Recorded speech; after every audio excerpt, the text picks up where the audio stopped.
The whole of February for us here on VSA has been dedicated to reducing the female genital mutilation, because the United Nations has actually put February 6th as a day to mark zero tolerance for FGM. That's the conversation we're having here again today on the program.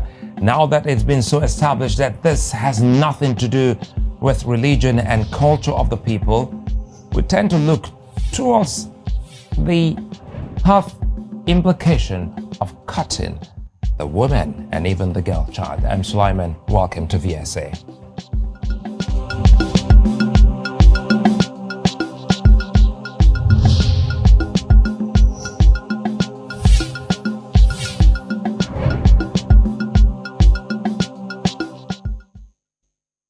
There are at least 10 global laws against the practice of FGM, but their practicality have come under questioning. Female genital mutilation is still existent in various parts of Africa, and wait for this, and even Europe. Experts have spoken against painting its image as a solely African problem, as indeed it is a global phenomenon that transcends the African border with deep histories behind it. So while its incidence varies on the African continent, with as high as 97% of girls still going through it in Guinea, more than 80% in Egypt, Sudan and Sierra Leone, 2% are made to face it in Niger, and it is just 1% in Uganda. Nations with low numbers have been praised for their great works in stamping FGM out, with Kenya also making great progress in recent times, just as we found out yesterday that by 2022, they're likely to stamp that out completely. Now, from an average of 1 in 4 persons made to face FGM, it is now 1 in 10 persons, and the anti-FGM movement of Kenya says it has that target to meet, to stamp it out totally. Now, in countries like Ghana, Burkina Faso, Mali, Somalia, where it is still as high as 50 to 70%, there have been positive trends in new legislation to stop this cutting. Now, joining me today, as we continue discussions on FGM, are 3 individuals who have the stamping out of cutting at heart. Well, welcome Aminata Koroma, Secretary Forum Against Harmful Practices. She joins us live from Sierra Leone, and of course, Professor Iluegbe Sunday Adeoye. He's the Executive Secretary, International Society of Obstetric Fistula Surgeons, and he's also the Chief Medical Director at Edo's Specialist Hospital in Benin City, southern part of Nigeria. And of course, pretty much later, we'll be speaking with Raymond Ukwa, an end FGM advocate on the show. Professor Iluegbe and Aminata, welcome to the show. Thank you, Suleiman. Good to have you. Thank you for having me. Good to have you both. Quickly, at least 26 countries have drawn up legislation against FGM. But Thank you, Suleiman. There seems to be some delayed response from Sierra Leone, where Aminata is. We hope we should be able to sort that out. Looking at the legislation, but the incidence is still very much high in places. Let me ask you, Professor Adeoye, what can you identify as a medical practitioner as that which can help change or reverse this practice? There are several. There's no magic bullet. That's the first thing. A lot of things need to come into place. One, we have legislation in Nigeria, for instance, but not too many people are aware of that particular legislation, which is the Violence Against Persons Prohibition Act of May 2015. And not many persons are aware, and not all the states have domesticated that particular law. And even in states where the law have been domesticated, it's not being enforced. So that is one hand. Then you also have issues regarding engagement of custodians of the tradition. About 309 communities, as at my last count, had actually denounced FGM, including the Z community of Ebonyi State, and that was the great work of Mrs. Umahi, had actually denounced FGM. We need to get more communities on board to actually denounce this practice that is obsolete, wicked, and of no benefit to the woman. We need to get more people to commit to that. We need to engage the religious sect. None of the major religions approve of FGM, so we need to actively engage our priests, our imams to come on board. Then, of course, girl child education is also very important, because studies have shown that children born to educated women are less likely to have FGM. So you find out that there are a lot of issues that we have to consider when we're talking about reduction or elimination of FGM in Nigeria, but not one bullet that will do it, by culmination of all these and other factors that we'll probably be talking about in the course of this conversation. I'm so excited to hear from you, Professor Adeoye, say that, well, it is a practice that is of no benefit. We'll talk more about that, because some have adduced that to mean something medically, beneficial when they go through that cut. Let me bring in Aminata here. Aminata, there are people who say when dealing with faith, beliefs, culture, and even tradition, executive order has no place to guide such people on their behaviors. Do you think this is one of the difficulties being faced, especially in Sierra Leone?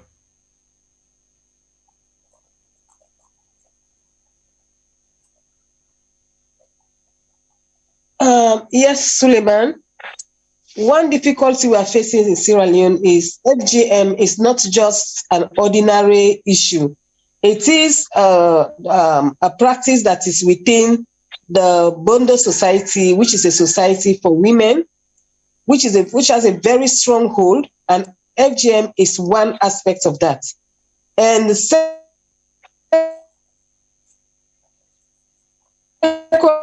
the illiteracy rate, even though they know FGM is well, I'm but they continue to practice it, something that's of dignity for them. Sorry, because it is tied down to that tradition, that Bondo society, it makes it difficult to make a breakthrough. But that notwithstanding, we have made a lot of gain. First of all, before you hardly talk about FGM in public, but now you can find in Sierra Leone, everybody does. It's an issue of discussion that is already on the limelight, and even men can go on radio to discuss it. So the silence has been progress for us. Well, the good thing here is that almost everyone is speaking up, speaking against this, and I'm hoping that while you keep at what you're doing there in Sierra Leone and pretty much more in other African countries.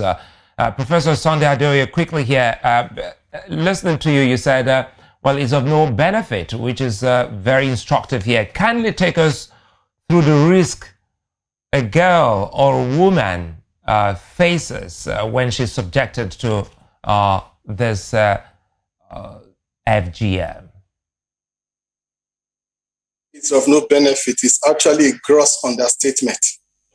The right word to use is that it's a harmful practice.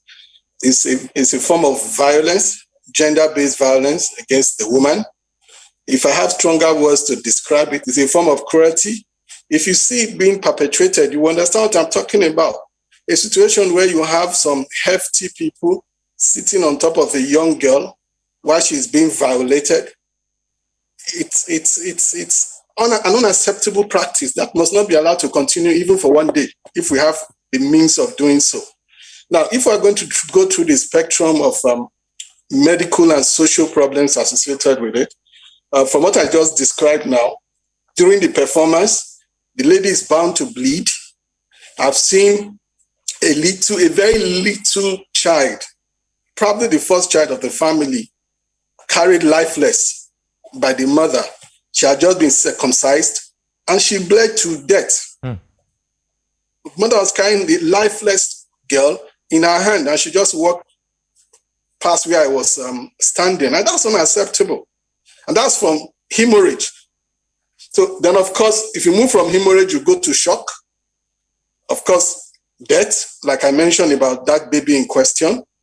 Those are immediate challenges that you have. Then, of course, it's a painful procedure, being done with a blade, being done with a stone, being done with bamboo sticks, what I call weapons of mass destruction. That's what I call them. You actually showed some of them a while ago on the screen. So you have those immediate complications following the procedure, with death being the ultimate. Then, of course, you now have long-term complications.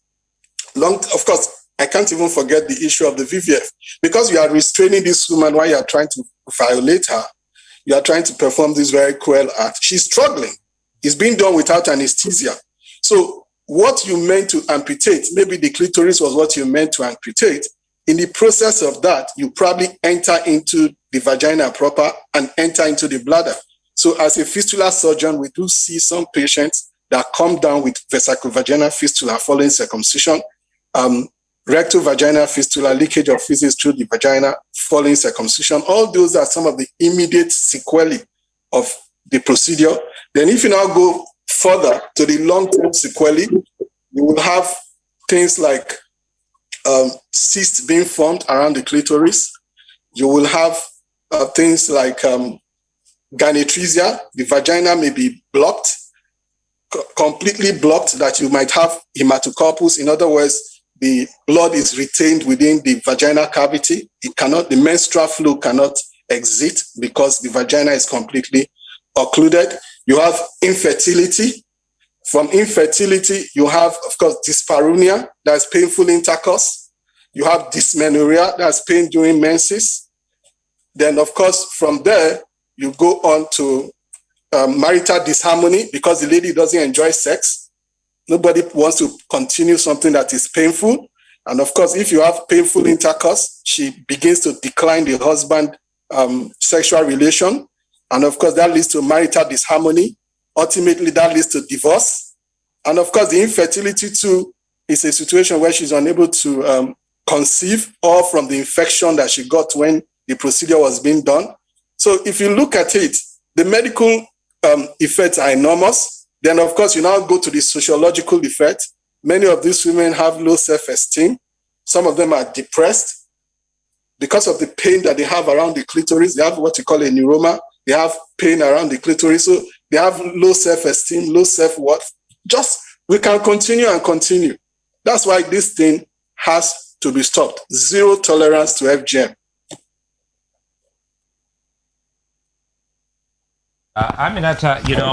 What's the incidence of FGM like in your country? Do you have, some peculiar challenges dealing with this?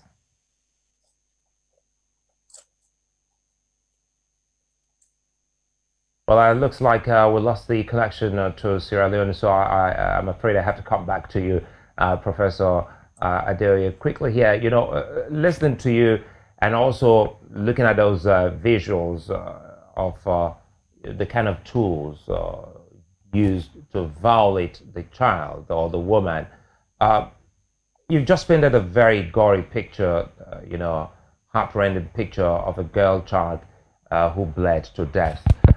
Perhaps if you will share some of the, complications, shed more light on the complications, maybe that will let those who still are in this practice stay away from such practice. Tell us, in Nigeria, for instance, you made mention of Ebonyi State, Izi specifically, which is in southeast of the country. Are there other places your organization is managing such a harmful practice?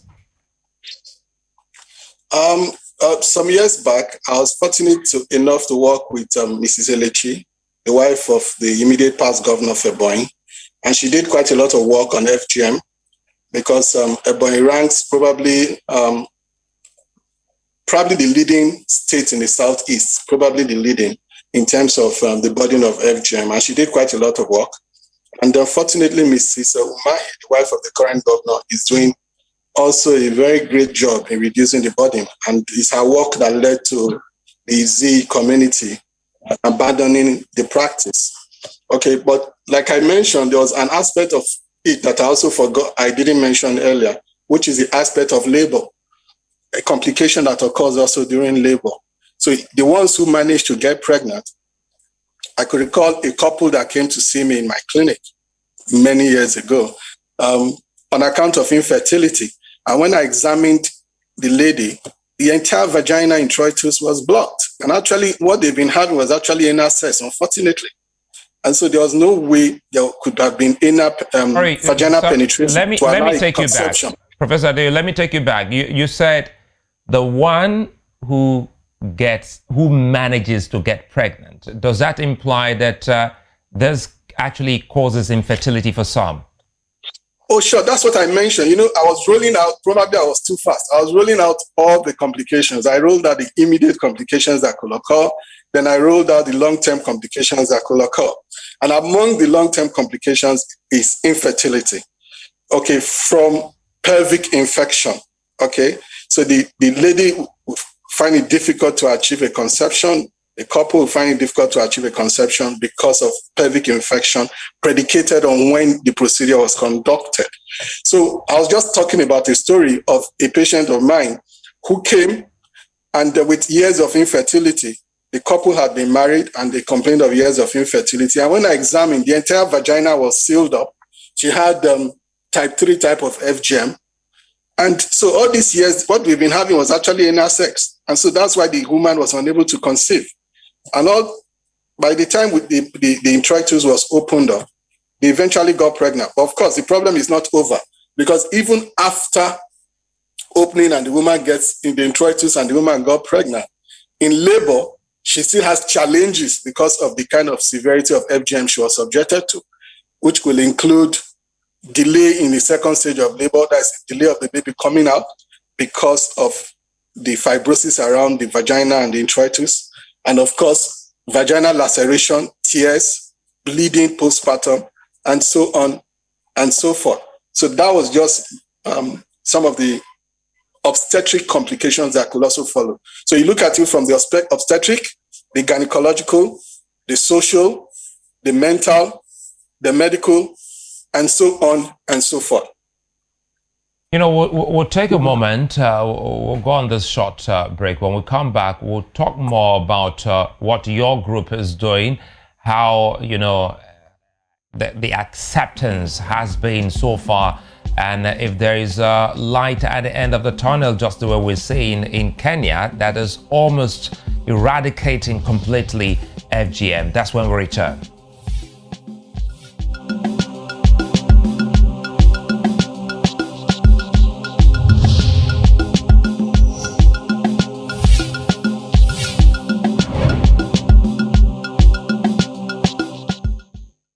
Well, if you just joined us, you're welcome. You're watching Village Square Africa here on News Central Television. And for the entire week, we're looking at the scourge, the evil practice, as Professor Adeyo would describe it, of female genital mutilation. You know, social pressure has become one big challenge to as many women who don't want to be endangered by the knife. It's not only the knife. You've seen even the razor, quite a number of implements or tools being used to, abuse and also violate the woman. They are maligned in their communities, victimized and abandoned. Many girls and women afraid of such eventualities end up accepting to be cut. Most of the time, the decision to cut goes beyond the mother of the girl or her parents, as it is more of the community, of the collective than individual. There are still arguments for such culture of pain in the name of helping a woman to keep her chastity.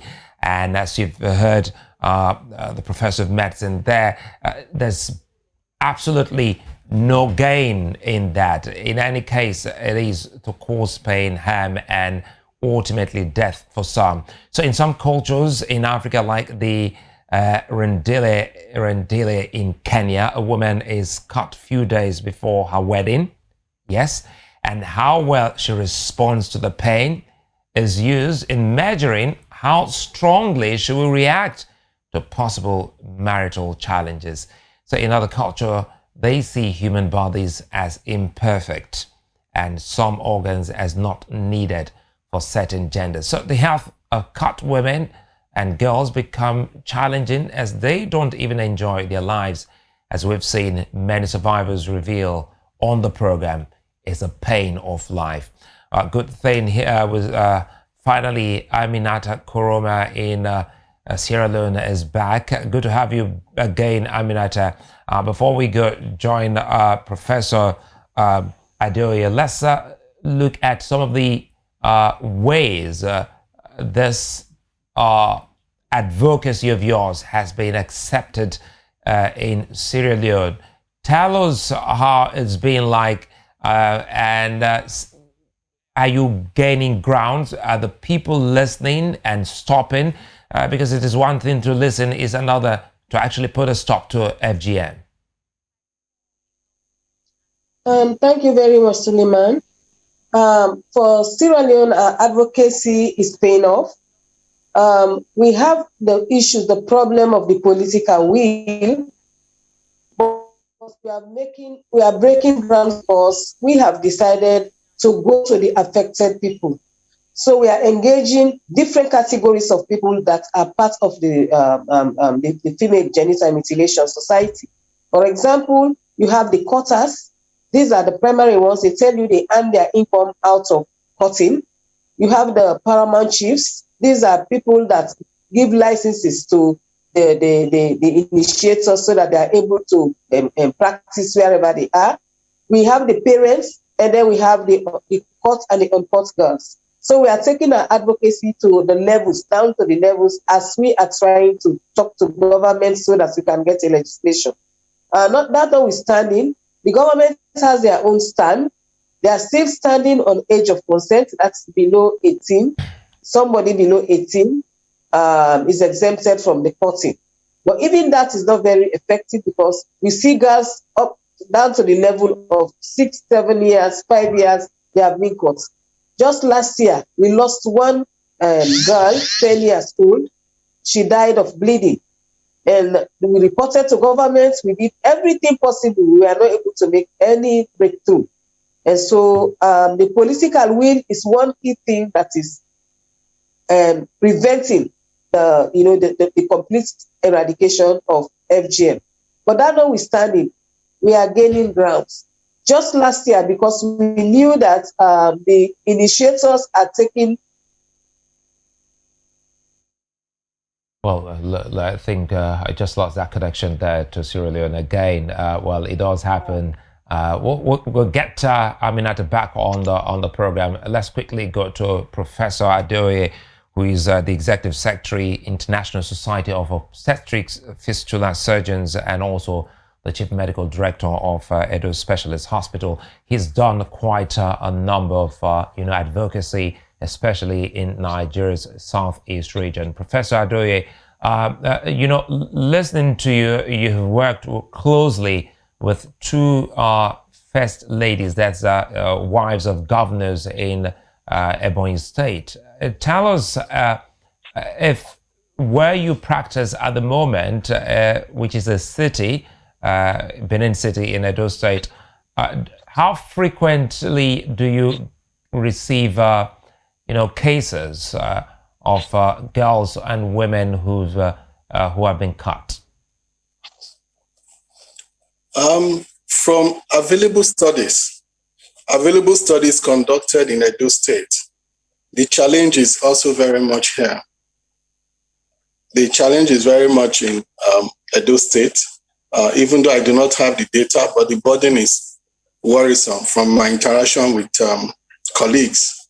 The burden is quite worrisome in Edo State, and some specific studies have been conducted in specific communities, and the NGOs are doing their work, and I do hope that the overall reduction, as it appears to be right now, for women aged between 15 to 49, at the national level, there is a reduction of the burden, and I think that cuts across many of the high burden states, like Osun, Ebonyi, Ekiti, Edo, Imo, and so on and so forth. So I think the work generally being done by some of the NGOs and some of the wives of governors is actually yielding some positive dividend, but we still have a very long way to go. Tell us here, if you can break it down in simple, language, if this is also linked with, the vesicle vagina fistula. Yes. What happens is that when the lady, we've seen in practice as a fistula surgeon, we see some women, especially following the Gishiri cut, for instance, we've seen some women who have fistula. The cut is right from the urethra, which is where the urine comes out from, down to close to the cervix. So the entire bladder is open. And it's a type 4 kind of FGM. So when you are looking into the vagina of the woman as a surgeon, as a gynecologist, you are actually looking at the inside of the bladder with the ureteric orifices where the urine is spotting from. You can see everything. Is that bad? So different, especially the type 4 kind of FGM, then the type 2 and even the type 1 FGM, as you are trying to violate this woman without any form of anesthesia, restraining her, the blade or where the blade is intended to cut, it will go beyond that. So we do have, as fistula surgeons, patients coming to us, leaking urine, some leaking feces as a sequelae of female genital mutilation. And it's unacceptable. It's a completely unacceptable burden that the woman has to bear. Because it's iatrogenic. I honestly can imagine what doctors like yourself, fistula surgeons, what you go through, the kind of cases you receive. I understand Aminata is back, but this time let's see if we can just do it over the phone since we keep losing the connection. Aminata, apologies again. Yes, it does happen. But yes, quickly, let me bring you in now.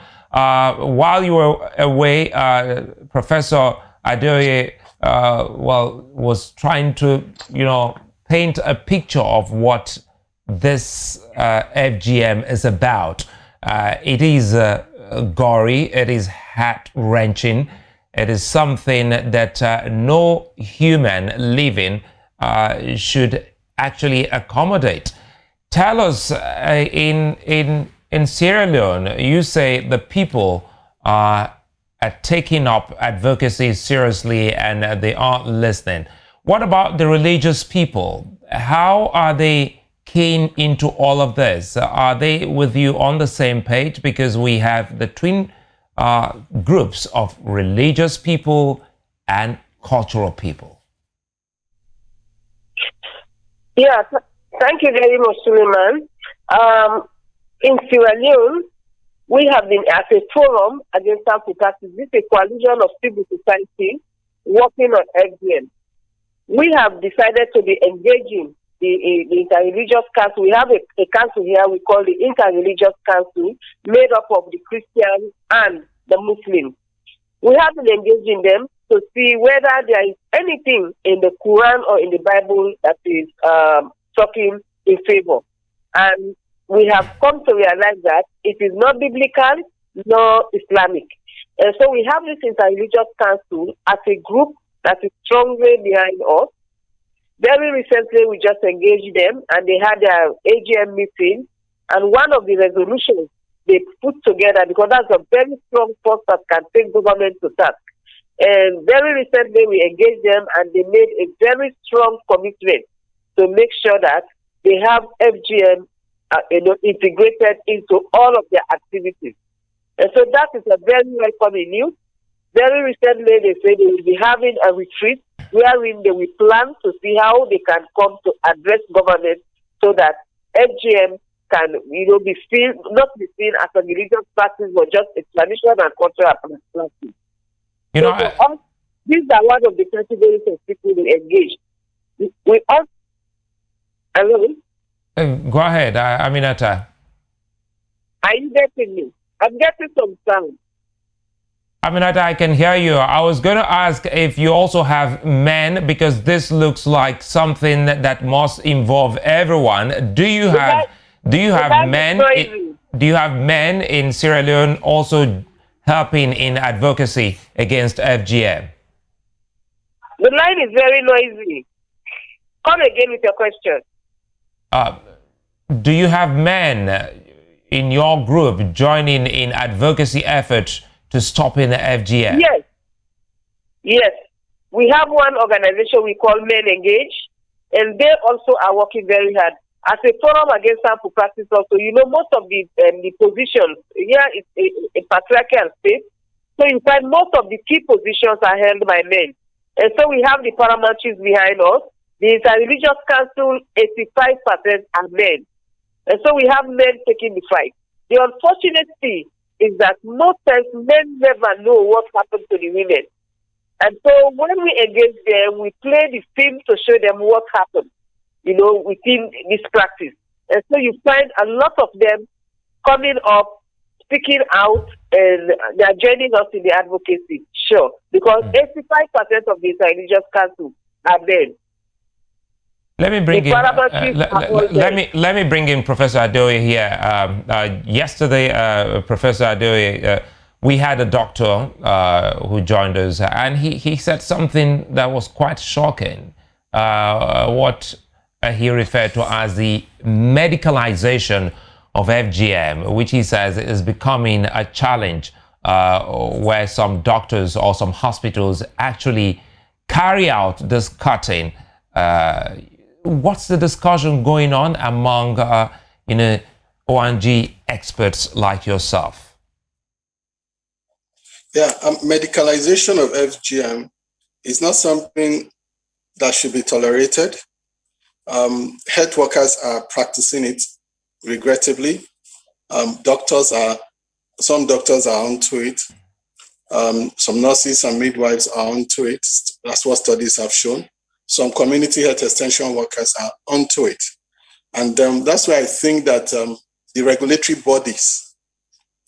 bodies for these groups of health workers that I just mentioned, they need to be actively engaged to sanction their members who may be involved in this obnoxious practice. That's one of the things I think we need to do so that we can put an end to this medicalization before it becomes the norm.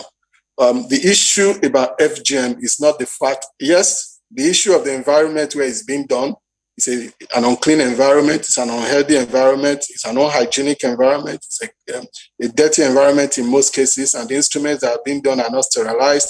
The child is at risk of tetanus and the others. But that is not only the factor. So the fact that the medical personnel is doing it in a better environment still does not make it right. It is of no benefit, it's harmful, irrespective of who is doing it. And this group of health workers who are into it, I think their councils should stand up and be counted and sanction anybody that is implicated in such. That will send the message that it's an unacceptable practice. Professor Sunday Adoye, I'd like to thank you at this point for spending time with us.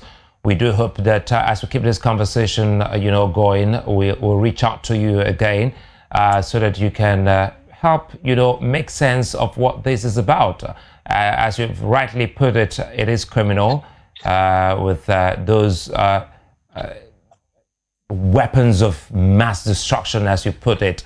Off the top of my head, I can actually see the picture, the grim picture painted by you of those who have gone through the knife, in their genitalia. Many thanks again for spending time with us, Professor Sunday Adeoye, who's the Executive Secretary, International Society for Obstetric Fistula Surgeons, and the Chief Medical Director of Edo Specialist Hospital, Benin City. Thank you. Thank you very much for having me. So let me go to Sierra Leone quickly. Aminata, you know, the thing here is what a lot of people have been talking about. You know, cutters in various African countries have shown a willingness to stop, as you rightly put it. But the question they've always asked is, how do they earn a livelihood? When that question pops up before you, what kind of answer do you give to the cutters? Most times, as I earlier said, FGM is used as a means of livelihood for those that are engaged in the practice. But what we have discovered is we want to keep the culture, and then we just think of removing the harm. We call it an alternative rite of passage or a bloodless rite. Because we find out that the Bondo society is one of the societies that women depend on. It is their own club, it is their parliament. So we don't want to disband all of that. So what we are preaching presently is, let us continue with the cultural practices, the dancing and everything that takes place in the shrine, but let's remove the harm. So last year, we initiated that. We initiated about 75 girls. Everything that is expected of them is done in the shrine, and they graduated out of it. That was just a sample to make sure that we want to continue with our cultural practice, but we want to remove the coffee. And parents who are willing, we are trying to roll this out as we are waiting for government to get their own take into it. Because when you talk to government, they tell you they are talking of age of consent. And for us in Sierra Leone, there is no age of consent. A man can be as old as 40 years, still under the control of the parents. So whilst we are waiting for government, they have not stopped our activities. We are continuing to see how we can roll out this alternative rite of passage, which we call the bloodless rite. That is what we are doing. And people are buying us to it as we are waiting for government approval. You know, your kind of job now needs, all hands to be on deck. Do you have high school students, as, members of such movement to speak and encourage young girls not to present themselves to be so violated? Yes. Our first engagement has been the uncut girls. That is what has reduced, the practice. But it is only very possible in bigger towns. When you go to rural communities, you don't have access. These girls cannot make decisions on their own. For girls in bigger towns, those that are children, we have been educating them, telling them what are inside. Because what happens is most times they don't know what they will do to. They show them only the graduation process. We are in the back of clothing for them. So we engage them. They are going to school. We have school clubs that we engage. We have teachers that are supportive of our work. So we call clubs of influence. We train them and then go back to the school and roll out the training. So for those that are educated, those that are going to school, they'll be able to deny, they'll be able to refuse. But when you go to rural communities, who are in the majority, they cannot make decisions. And so that is why we are engaging the bigger parents. We tell them what happened. We prepare education. There are places where we break down shrines and then build schools so that they seriously see the value of education as against FGM. And that we are making a breakthrough. We are not getting any confrontations as before. People listen to us. And some people do give up. They come, especially the fathers, they come openly and say, we never knew what's happening to our children. Now that we know, we don't get them involved. But to say the girls are able to say no in those rural communities, they cannot. Let me bring in another, expert, someone who is concerned. The good thing here is that truly the men folks are concerned. And this is where I bring in Raymond Ukwa, who is an End FGM advocate, to join us before we wrap up. Raymond, good to have you on the show. Thank you, sir, for having me. Good evening. I don't know if you can hear me. Absolutely perfect. I can hear you, and I can see you as well.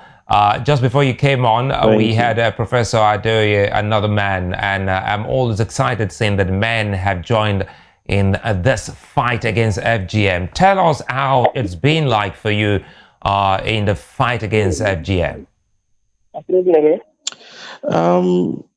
It's been an amazing journey, trying to because the fight against FGM is more of trying to ensure that we have community conversations to begin to see how to end some practice, especially FGM.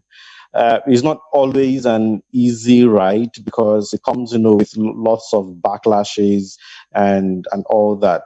So some of the people even see it as, a part of women trying to, fight for their rights or, talk back at their husbands or thereabout. So, like Prof rightly said, it's a cultural issue. And sometimes, it's also an avenue that they use to control women. So it's just like taking away that, that power from the men and all that. So usually sometimes it's not an easy journey to begin to eliminate such practices in the communities. But then in Nigeria, there has been, quite a progress, like communities like, Easy Clan, for example, coming together to abandon the practice. It shows that there's a level of, acceptability at community levels. But then the job is not done. With the recent, case of COVID-19, it shows the, cases, children are no longer going into school, so they can't talk to their teachers. And, people who are, born, like from 0 to 8 years, to 8 days old, most of them practice, it's mutilate them during that process as well. So most of these cases are not always reported, and sometimes it becomes a culture of silence. So, when it occurs at that level, you don't also know, how to begin to address most of these issues. Yes, there is a law, but if you arrest a mother for mutilating a daughter, who is going to breastfeed the baby, for example, or who is going to take care of the child? So most times we want to make sure that the law is the last resort, but we want to make sure that people begin to see reasons, just like Prof rightly said, people should be able to see the reasons why they should not practice FGM rather than because of obedience to the law they're not doing it. So because if it is about obedience to the law, they begin to sweep it under the carpet. So there's been progress. There are conversations now in Nigeria and beyond about genital mutilations. These conversations are there, but it has to go beyond, conversations to people beginning to accept, to change the narrative. And that is where we are at the moment. And of course, you asked, men have to also, be the face of ending the practice, because, if an issue is considered patriarchal, then when we also lend our voice, people will begin to buy into that, that narrative to begin to change. Because, I believe that when men speak up, men also begin to listen. So it's not just like women are trying to attack, because now they come to a level of reasonability, because both sexes are advocating against this particular practice, and so that's where we are in the country. Ray, before I go to Sierra Leone, quickly, you made mention of Izzi. Izzi is in Ebonyi State in southeast of Nigeria. What comes to mind now is that, in regions and cultures where the incidence is high, what's the best way to warn them to stay away, knowing full well that the incidence is so high to the extent that they think and they say it, that this is our culture? How do you make someone discard something he or she already thinks as a culture? Okay, so there are lots of cultural inclinations around FGM.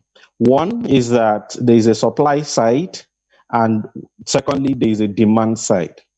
Now, those of them who are, supplying like the quarters, like in the Yoruba land, in Ibadan, for example, there is an association of quarters. So it is their, it's like when you have when you have a council of chiefs. So there's a group called the Council of of Quarters. So it's beyond that. It is also an economic an economic what do you call it I'm saying for most of the people, because people who provide the services also make money from it. So beyond the culture, people are also making money from it. So it's not just about trying to end the practice. It's also trying to take away jobs from some people.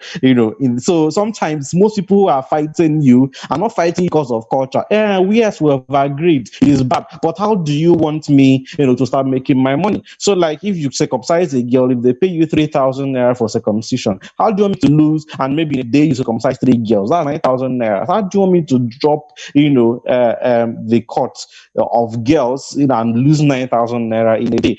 And so how do you want me to leave the association of quarters and all that? Because in every association there is always something binding them and all that. So these are the things we keep battling with. So beyond just the culture, we also are battling with trying to also provide other forms of sustainability for them who got it because of money. And also beyond that, we need to also start having the campaign beyond just we advocates. There needs to be a community buy-in, and let the campaign be driven by community individual, because if it comes to that level, then there's a social change occurring.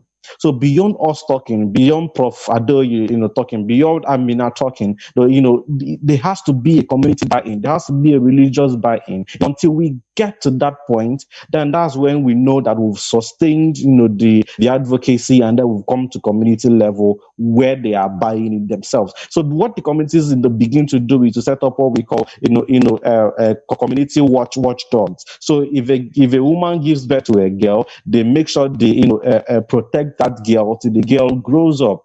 So if anything happens to them, then they bring out community laws, beyond just, the VAP Act, for example. They bring out community laws that takes care of, such acts in the community. So that is when we know that the culture has actually changed. Let me bring in Aminata here. I hope you heard Raymond. He said that there is a community watch that is in place in some communities where he's practicing his own advocacy in Nigeria, whereby a woman who's giving birth to a girl child is being monitored to ensure that nothing of such is done to that baby. Do you have any, similar, watchdog in Sierra Leone? In the implementation, organizations have their own way of doing it. We don't have any defined method approach. But what we are saying, there are communities that have given up. There are initiators that have given up initiating. These are the people we use to engage others. When we started the issue of the age of consent, because it was very raw, we decided to use paramount chiefs. All those that have accepted to accept the age of consent will move from district to district. So presently we have initiators that have given up the knife. These are the ones that are watchdogs in areas where the issue has been reduced.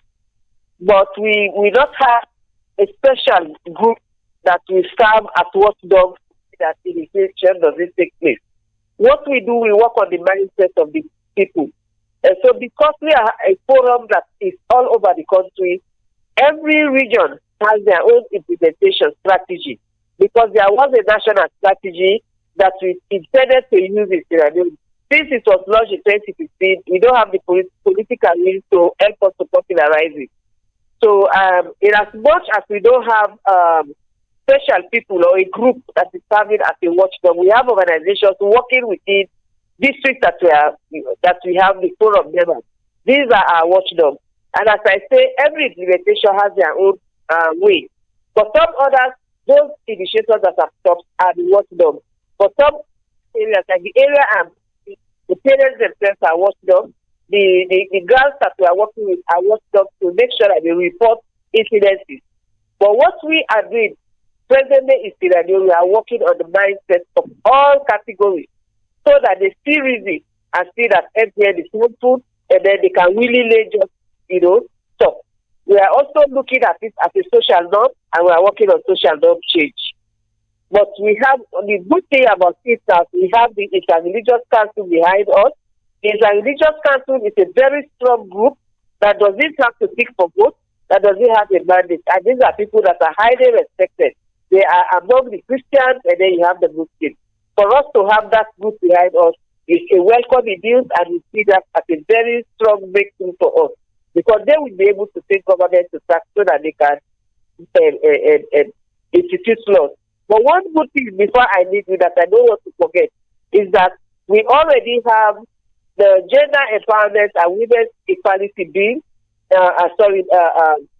that has been passed, and they are working on a law. They are working on a bill that talks about age of consent, that they criminalize FGM for anybody that does it under the age of consent. It has passed through cabinet. It is now going to parliament. That's a fantastic one. One thing that was good, Sierra Leone ratified the Maputo Protocol without reservation. So for them to come back and say they only protect girls under 18 is something that the forum has to take very strongly on them. So what we are fighting now is we don't want that bill to be passed because it's only protecting children below 18. After 18, what happens to them? Well, So Aminata Koroma, I think it's a fine place for us to leave it. We do hope that we'll bring you back again to tell us how that bill is going, if it's passed into law, and because we have to keep this conversation going, and we need to keep tabs on what exactly is happening from across the continent, especially with regards to FGM.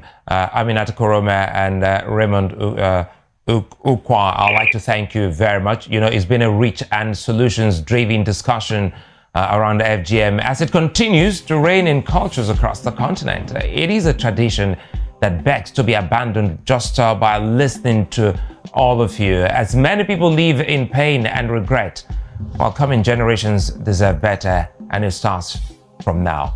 Many thanks again for being nice company, Aminata and Raymond, as well as Adeoye. Remember to watch us live at youtube.com/NewsCentralTV and on Star Times at channel 274. And you can read major stories across Africa on newscentral.africa. I'm Sulaiman.